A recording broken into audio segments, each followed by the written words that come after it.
Hi, Dr. Noble here, and welcome to Module 3 of our UBC certificate course in Laboratory Quality Management. Module 3 talks about three topics: quality, costs, and failure. And the reason that they come together is because they unfortunately are tied together in a very vicious cycle. Errors result in an increase in costs, and increases in costs can often end up leading to more error. The laboratory quality personnel have a responsibility to figure out how they can best stop this cycle from spinning, usually by reducing the amount of error. You know, cost has been a topic of study right from the early days. Jern in the 1930s created the model which looks at quality costs really divided on one side in two pieces. That is prevention costs and appraisal costs. Prevention is the purchase of equipment and controls and standards and training, all these issues that come together to build a quality system. And appraisal costs, those which are associated with quality control or proficiency testing or accreditation.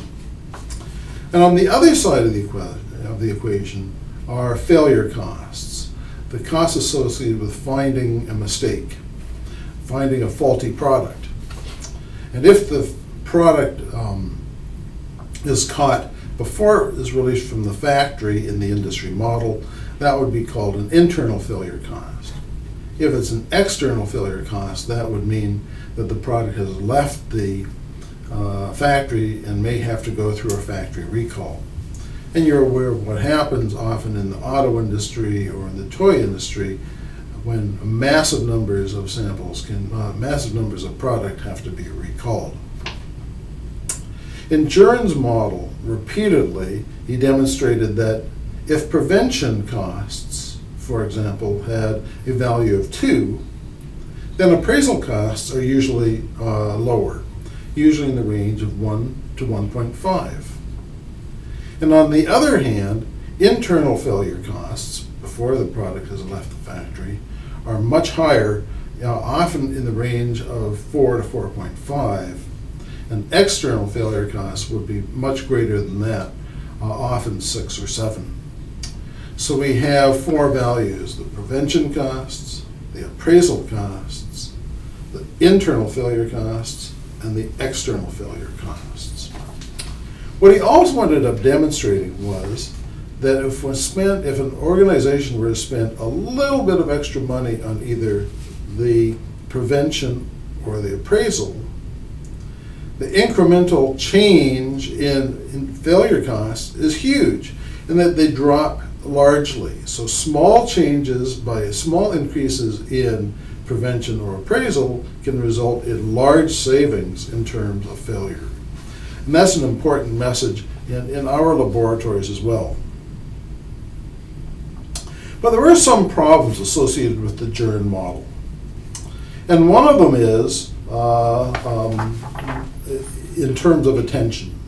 You know, in our laboratories, all of our budgets have line items for the cost of equipment and the cost for training and the cost for accreditation and the cost for proficiency testing. And often these things really stand out, especially in the times of budget weakness. And often these are the ones that end up being seen as things that can be reduced.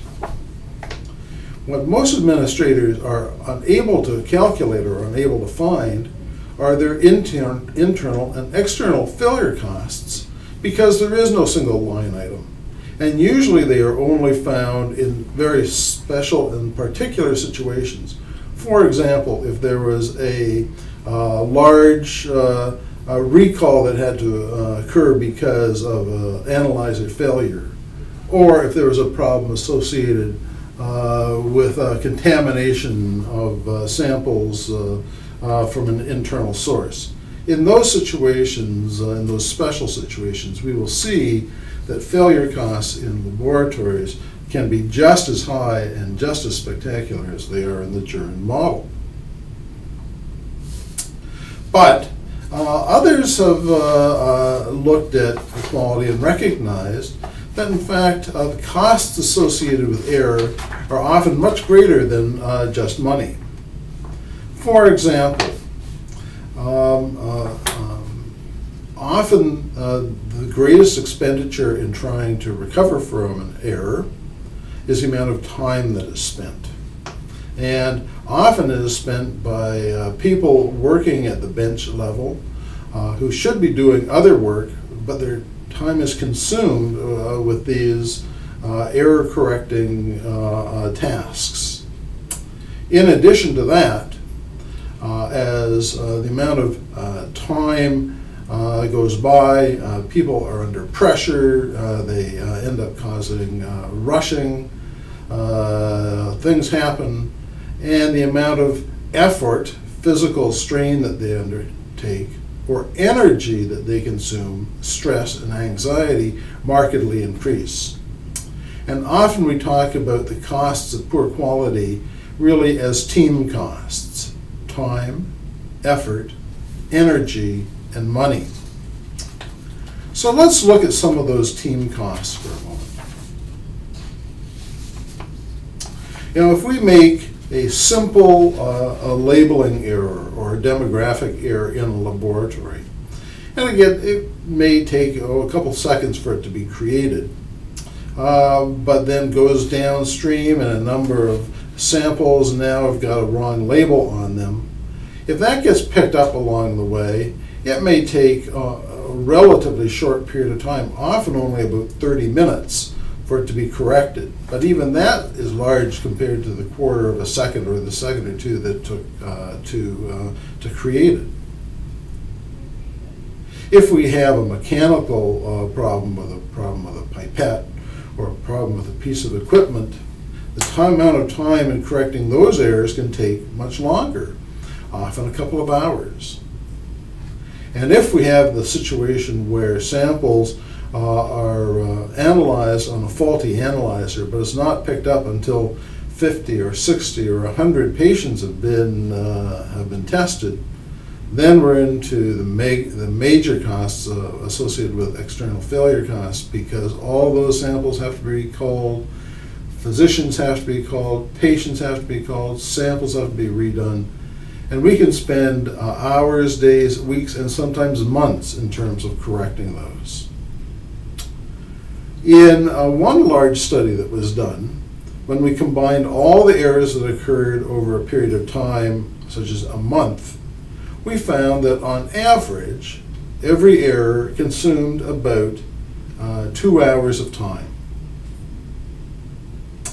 And when you put that into the situation like a small laboratory with under 30 people, that may mean that over periods of time, as much as a third of their staff time is being spent not on going forward with new samples, not on going forward with new activities, but rather with spending time correcting the errors that occurred the days previous. In very large laboratories, that amount of time spent on poor quality effort would be smaller, perhaps 10%. But remember that many of these laboratories can have 250 employees. And what we're talking about is some 25 employees in a given laboratory solely spending their time with yesterday's errors. And that's a real problem. So what causes these errors that we're talking about?